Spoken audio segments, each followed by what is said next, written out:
Hello, everybody. Intuition here. Thank you, as always, for making time and space for us.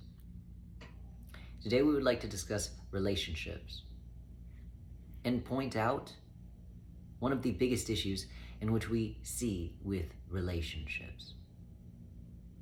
And one of those big issues that we see consistently as the root cause and issue that then starts bleeding into many other traumas, triggers, and issues is this idea that many people within their relationships don't have enough distance in their relationship. Many individuals have an issue having a separation between them and their significant other, or them and their platonic relationships even. And because there's not enough space and there is not enough distance, what happens is that I start over-identifying with something or someone else. And when I start over-identifying with something and someone else because there's not enough space between us, I start confusing you for me. Because again, it is not necessarily that distance makes the heart grow fonder. It is the idea that distance allows me to remember who I am separate from you. But if you and I are always together, whether it is literal or figurative, then we are not really able to separate ourselves in a way that allows us to be our own autonomous self. And so I confuse you for me, and not seeing you as you.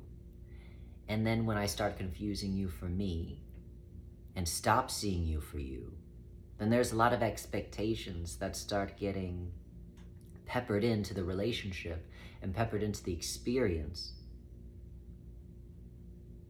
of the relationship. Because again, I don't see you anymore. I just see an extension of myself. And so because I see an extension of myself, there is no romance, there is no passion, there is no intimacy.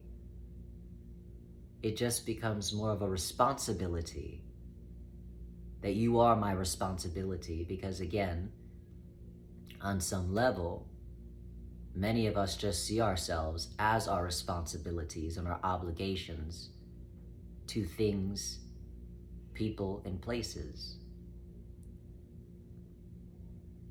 And so, I start over-identifying with you because there is not enough space within our relationship, and then I start confusing myself for you and stop seeing you entirely, and then our relationship moves into a passion, intimate, beautiful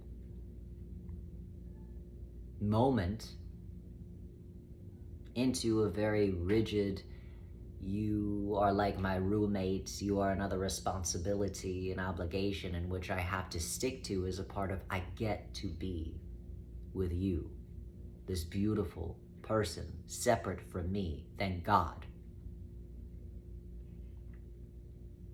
Because that means when I see you as a separation and not a continuum of me, it means I get to appreciate all of your vast, incredible differences that attracted me and pulled me towards you from the start.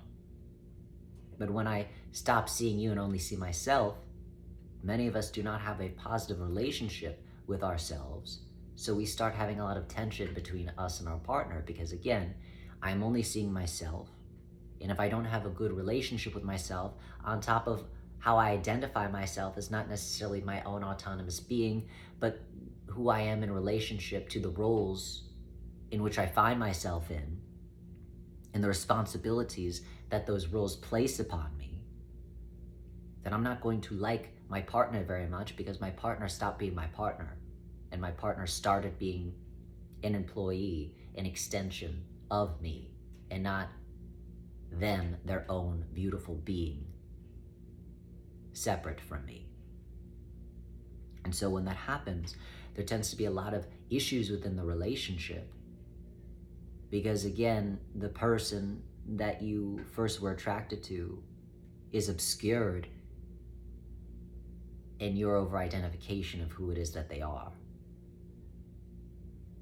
And what needs to happen then would be for you to start removing the over-identification that you have to them by creating space within the relationship that allows for you to remember,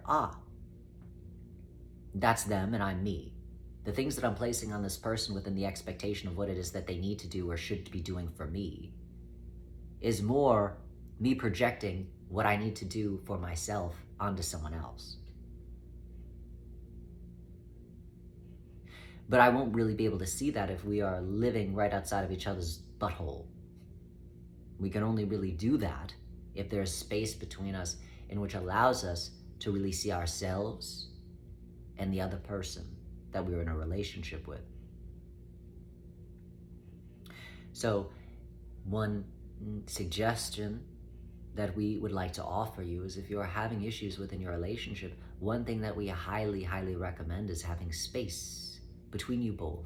Because usually in current relationships today, there is no space. There's just a lot of love bombing, a lot of insistence on talking to each other all day long. And if we're not talking to each other all day long via text, via phone call, via email,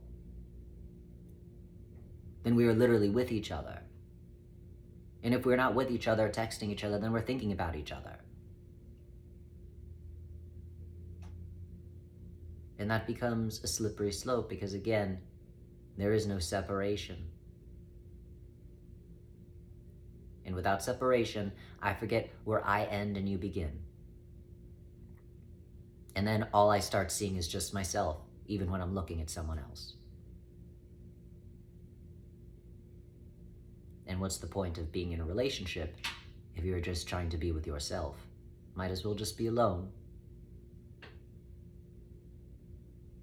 And so we offer this as a potential solution to a potential problem, challenge that you may be experiencing, which is simply allowing there to be a little bit more space between you and your significant other, which can remind you who it is that you are and who it is that they are, and why you started this relationship to begin with, in giving it an opportunity to breathe and air out, as opposed to suffocating it, and then therefore on some level suffocating yourself because you stopped seeing them a long time ago.